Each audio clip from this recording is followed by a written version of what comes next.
नमस्कार, आप देख रहे हैं दुनियादारी न्यूज़.com। मैं हूं जयपाल सिंह। हम पहुंचे हैं कुछ किसानों के बीच में, जानते हैं उनकी राय क्या है। नमस्कार जी। नमस्कार जी। आपका शुभ नाम जी? शुभ नाम तो परमपिता परमात्मा का, जिसका सिद्धि दिवस है, जो उनका नाम तो हम तो निशानी सी है, बलवान पाई। बलवान पाई जी। हाँ जी। आज आप क्या पर्व मना रहे हैं? आज ये भगत सिंह का, सुखदेव राजगुरु का सिद्धि दिवस मना रहे हैं। क्या संदेश देना चाहता है किसान आज इस शहीदी दिवस के जरिए? इस पे ये संदेश देना चाहता है, जैसे इनकी सोच थी नहीं, ईब जिसे नारा लगा था, बोला भगत सिंह तेरी सोच पे पारा देंगे ठोक के। हाँ। तो क्या आज भी वो स्थितियां आ गई हैं जब सरकार से बहुत ही संघर्ष की स्थिति में आ गया है आम आदमी? तो क्या इतनी लंबी लड़ाई लड़नी पड़ेगी जैसे देश की आज़ादी के लिए लड़नी पड़ी थी? कुछ भी हो सका है, सरकार ऐसा नहीं है। जैसे देश की आज़ादी के लिए लड़ाई लड़ी थी, काम तो हो रहा है। सरकार की सोच ऐसी है, सरकार की ऐसी सोचना होनी चाहिए। इवने किसान अपना घर बिगे होंगे, काम तो ऐसी करी सरकार। जिस तरह देश की आज़ादी की लड़ाई लड़ी थी, वह वैसे लड़ाई किसानों ने अपने खातर लड़नी पड़ेगी और बलिदान देना पड़ेगा। 300 किसानों ने बलिदान दे लिया, और भी कितना के लेंगे यहाँ। आपके जो आंदोलन में कितने किसान शहीद हो चुके हैं अब तक? 300 के लगभग हो चुके हैं। सरकार की तरफ से क्या रिस्पॉन्स है उनके लिए? कुछ नहीं रिस्पॉन्स मिला सरकार की तरफ से। सरकार तो मौज मलार के गा रही है, किसान दुखी हो रहा है, सड़कों में पड़ा है। और सरकार क्या रिस्पॉन्स देती है, पर किसान क्यों दुखी होता, क्यों आंदा हो रहा है?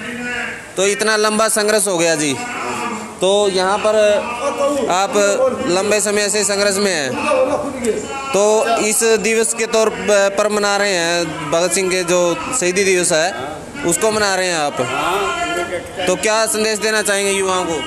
हम पूरा डट के मनाएंगे। उद्यम संघ का भी जो हमारे ओए नहीं क्रांतिकारी और देश आज़ाद कराया है, उनके नारे लावांगे, उनको याद करांगे। और जो यूँ मोदी सरकार चल रही है अपनी मनमानी में, यूँ किसान देवता है, इसको श्राप देगा और हमें पाछे नहीं रहेंगे। जो 3 कानून हैं इन्हें वापिस ले लेगा। तो जो ये सभी संस्थाओं का प्राइवेटाइजेशन किया जा रहा है, हर संस्था बेची जा रही है सरकार की तरफ से, उस पर क्या कहेंगे आप? हमें यूँ हमारा देश अमहान था, भारत देश अमहान कंधे आए हैं, अंग्रेज़ों ने नहीं टूटने दिया था, महान रहा है। हमें अपने देश ने सभी जनता है जितनी 36 जात, हमें अपने देश ने हम प्राइवेट नहीं होने देंगे। इसके रहते हैं प्राइवेट करने के, हमें रखेंगे अपने देश ने अमहान, भारत अमहान रहेगा जी। जो खट्टर सरकार है हरियाणा की, उन्होंने कुछ स्कूलों को बंद करने का ऐलान किया है और बहुत से स्कूलों को प्राइवेट करने का ऐलान किया है, तो उसके बारे में क्या कहेंगे आप? उसके बारे में नहीं कहेंगे भाई, जो खट्टर सरकार सरकारी स्कूलों को बंद करना चाह रही है नहीं, एक जनता के लिए बहुत दुख भरी कहानी है यार। जो गरीब आदमी थे उनके बच्चे तो सारे किसान मजदूर के तो सरकारी स्कूल में पढ़े थे, सर्विसमैन बिजनेसमैन के प्राइवेट स्कूल में पढ़ा सके, इनके लिए तो बहुत दुख भरी कहानी है। ये जो बड़ी बड़ी संस्थाओं को बेचा जा रहा है, बड़ी बड़ी संस्थाओं को प्राइवेट हाथों में दिया जा रहा है, तो इसका परिणाम क्या हो सकता है? इसका परिणाम बहुत बुरा होगा। आज कुछ लोग लड़ाई लड़ रहे हैं, कुछ लोग अपने घर बैठे हैं, जो राजनीति के दल्ले बने हुए हैं, अपने पैसा कमाने के लिए, अपनी जेब भरने के लिए वो तो घर बैठे हैं। आज जो गरीब तबका वो सारा लड़ाई लड़ रहा है, ये परिणाम इसका बहुत बुरा निकलेगा, जैसे सारे मिलकर नहीं खड़े हुए इस आंदोलन के अंदर। जो भी मंत्री बनता है या विधायक बनता है, उसकी पूंजी इतनी बढ़ जाती है कि वह अपनी अगली 7 पीढ़ियों तक के लिए धन जमा कर लेता है, और किसान 7 पीढ़ियों से खेती कर रहा है और वो कर्जे में है और सुसाइड कर रहा है। इस पे क्या कहेंगे आप? इसके लिए ये कहेंगे, हमारे पुंडरी हल्का में पढ़ते हमें विधानसभा, हमारी पुंडरी पड़ती है पाई गाँव में। पहला 2009 से पहला पाई विधानसभा हुई कर दी, वह टूट के पुंडरी में चले गए उस गाँव में। हमारे विधायक रणधीर सिंह गोलन वो कहता मैं हल्का का विकास कराऊंगा, हल्का का तो विकास नहीं कराऊंगा, अपना खुद का जरूर विकास कराया जाएगा, कुछ अपने चांदे लोगों का विकास कराया जाएगा। मेरा सवाल ये था कि जो विधायक या सांसद बनते हैं उनकी पूंजी कई गुना बढ़ जाती है उन बनने के बाद, तो इसको किस नज़रिए से देखते हैं आप? इसको इस नज़रिए से देखते हैं, उनके टैच ही पहुँचती है, उनका कमीशन पहुँचता है। यानी कि ये एक भ्रष्टाचारी लोग हैं। भ्रष्टाचारी लोग हैं और स्टेशन कुछ कमा आण का और तड़े को और कुछ चलावा आण का। मोदी जी जब 2014 में मुख्यमंत्री से प्रधानमंत्री की लड़ाई लड़ रहे थे, प्रधानमंत्री बनने के लिए वो अपना संघर्ष कर रहे थे, तब उन्होंने कहा था कि मैं देश में महिलाओं की सुरक्षा के लिए कानून बनाऊंगा और जो भ्रष्टाचारी है उनको अंदर डालूंगा, लेकिन अभी तक कोई ऐसा परिणाम नहीं आया। उसके बारे में क्या कहेंगे? बहुत कुछ कहा था मोदी जी ने और इस वजह से ये प्रधानमंत्री बन चुका था। वह जो भ्रष्टाचारी लोगों ने जेल के अंदर खड़े लखावेंगे और जो मेरी बहन और बेटियाँ, जो मेरी माता, उन पर कोई आंगली नहीं उठा सकेगा, उनकी सुरक्षा करूंगा। आज कुछ भी नहीं, झूठे जो घोंसले इसके, तो इतना झूठा प्रधानमंत्री तो हमने मिले ही नहीं। ये तो एक ड्रामेबाज है, जुगलेबाज प्रधानमंत्री मिला जो मोदी मिला, इसने जुगलाबाज तो मिले नहीं, आज लोगों देखे नहीं। किसान कर्जे में दुखी होकर सुसाइड कर रहा है और मोदी जी ने वादा किया था कि वो किसानों की देखभाल करेंगे, उनका कर्जा माफ़ करेंगे, तो उसके बारे में क्या कहेंगे आप? किसान तो बहुत ज़्यादा दुखी है, किसान मजदूर तो बहुत ज़्यादा परेशान है। किसान की तो इतनी दुख भरी कहानी है, आँखा के मावा पानी है। किसान तो इन्हें एक रणनीति बनाया गया, डबोया गया कर्जा। मैंने किसान पर तो कर्जा था ही नहीं, किसान तो अपनी सूखी रोटी खा रहा था, कमा रहा था, खा रहा था। इन किसानों के ऊपर लोन थोपे, फिर उन पर ब्याज थोपया, बिल महंगा कर दिया, डीजल तेल महंगा कर दिया, खाद बीज दवाई महंगा कर दिया। उसने डुप्लीकेट मिला, असली नहीं मिला। किसान ने अपनी का फसल का रेट नहीं मिला।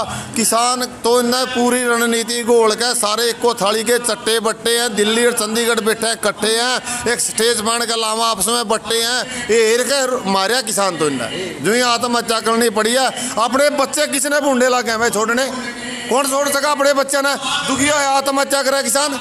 दुष्यंत चौटाला जी जो देवीलाल का नाम लेकर और किसानों की राजनीति के नाम पर वोट मांगकर वहां पहुंचे थे, दुष्यंत चौटाला तो उन्होंने जो जिनको नारा दिया था कि अब की बार बीजेपी यमुना पार, और वो अब बन गए हैं यार।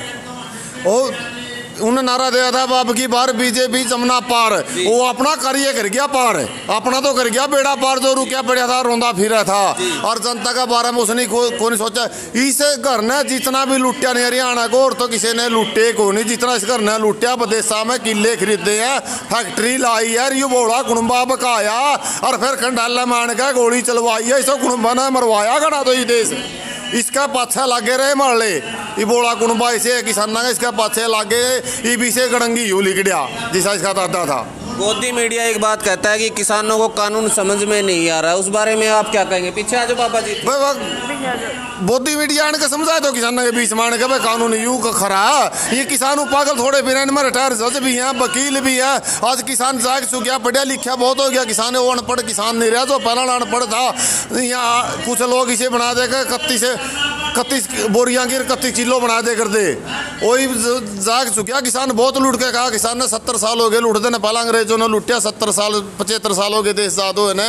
किसान तो लूटे आज लोगों, किसान ने तो मिले नहीं। किसान ने देश के लिए बहुत कुछ करा, 6 फुट का जवान पैदा करा किसान ने, और मजदूर ने सीमा पर लड़ने खातर बड़े बड़े टिब्बे डाले, बड़े बड़े बीड़े बंजर तोड़े, और आज लोगों किसान का कर्जा नहीं पाटिया, सिर पर कर्जा जड़िया खड़िया किसान का।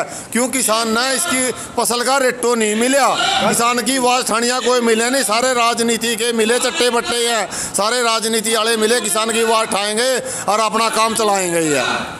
आप दुष्यंत चौटाला के बारे में क्या कहना चाहेंगे, जो अपनी बात से मुकर गए हैं और किसानों की राजनीति करके जो उन्होंने वोट हासिल किया था, सीटें हासिल की थी, और लेकिन वो बीजेपी के साथ मिल गए हैं जाके?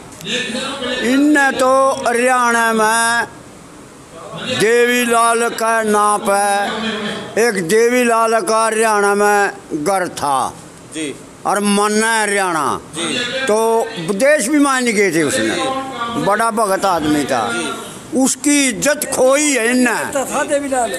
उसकी इज्जत तो दही खो, ये चाल बड़े धन का पाछा है, कुर्सी का पाछा है। ये तो न्यू का हमें भाई जिम्मेदार, ये तो एक लत्ता और डनाले थ्रीट हो गए।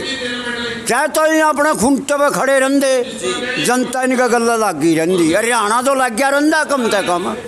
यहाँ तो धन के काबू हो गए भाई। इन्हें तो अपनी इज्जत का नहीं तो देखा नहीं, अपना घर का बट्टा ला लिया, कुर्सियों कुर्सी रहेगी। जी, आपसे जानना चाहेंगे जो ये किसानों की राजनीति करके जो वोट लेकर किसान मजदूर का विधायक बनते हैं या मंत्री बनते हैं, वो कुछ दिनों बाद अपना रवैया ही बदल देते हैं किसानों और मजदूरों के प्रति, उसके बारे में आप क्या कहेंगे? ये राजनीति जो है, ये राजनीति ही भ्रष्ट राजनीति है। असलियत में इसका जो राजनीति का नाम जब आता है तो सीधी सी बात आ जाती है कि वे राजनीति है चीज़ गिरी हुई। इसके अंदर झूठ, कपट, छल, बेईमाना, चोर बाजारी और लूट सोट, भ्रष्टाचार, स्क्रैप्ट, ये सभी गुण इनके अंदर होते हैं। और इनका जो असली बात है, जो आज मौका पे किसान जो बैठे हैं, ये राजनीति या सरकार की गलत नीतियों के कारण बैठे हैं। जो कर्जा किसान के ऊपर आया है इतना बड़ा भारी, किसान की तरफ कर्जा बढ़ते नहीं। असलियत में तुम हिसाब से दावा करते हैं सरकार अगर किसानों के साथ बैठकर हिसाब करे तो किसानों की तरफ जो कर्जा बढ़ेगा वो किसान उसी टाइम मैच पर देने के लिए तैयार है।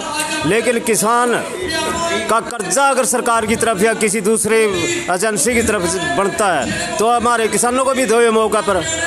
हम ये दावा करते हैं भाई किसान की तरफ कर्जा, पहली बात तो कर्जा बढ़ता ही नहीं, नंबर एक बात। दूसरी बात यह इनकी लुट्टे है पड़ता है पीछे, जो असली जो इनकी लागत दाम देना चाहिए था वो लागत दाम न देकर किसान को समर्थन मूल्य दिया है। जिस तरह से कोई चीज़ का सपोर्ट दे दी और इससे नीचे आ जाएगी तो टूट जाएगी, लेकिन इन्होंने वो सपोर्ट प्राइस पर भी फसल नहीं खरीद दिया मौका के ऊपर। चाहे 800 850 रुपये में अभी मौका पर ये क्या नाम मक्का खरीदा है और उसका 150 रुपये किलो चून आटा बिका है इस देश के अंदर, तो एक रिलायंस कंपनी के पास चले जाने के बाद। अब जो ये मौका है, जो इस जो आंदोलन का बारे में बताना चाहता हूँ, आंदोलन जो है, आंदोलन WTO के तहत जो लड़ाई है WTO की, वो कमेरा वर्ग को ख़त्म करके पूंजीहीन करके उनको बेरोजगार करके सस्ती लेबर देने के लिए मिलने के लिए कि बनती सस्ती लेबर मिल जाएगी, इनको ख़त्म करना चाहता है।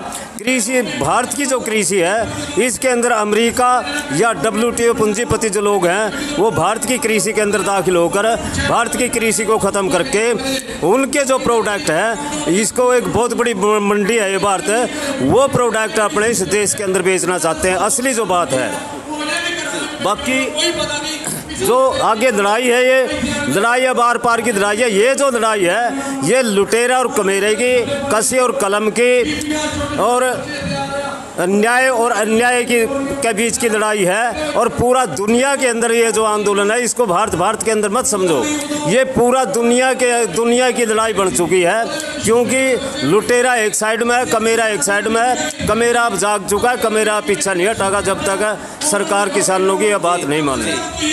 यहाँ पर किसानों का कहना है कि WHO के जो एग्रीमेंट है उसके तहत जो कानून बनाए गए हैं वो भारत सरकार किसानों को मजदूर बनाना चाहती है, और एक मजदूर भी ऐसा बनाना चाहती है कि जो सस्ती दर पर उपलब्ध हो उसके।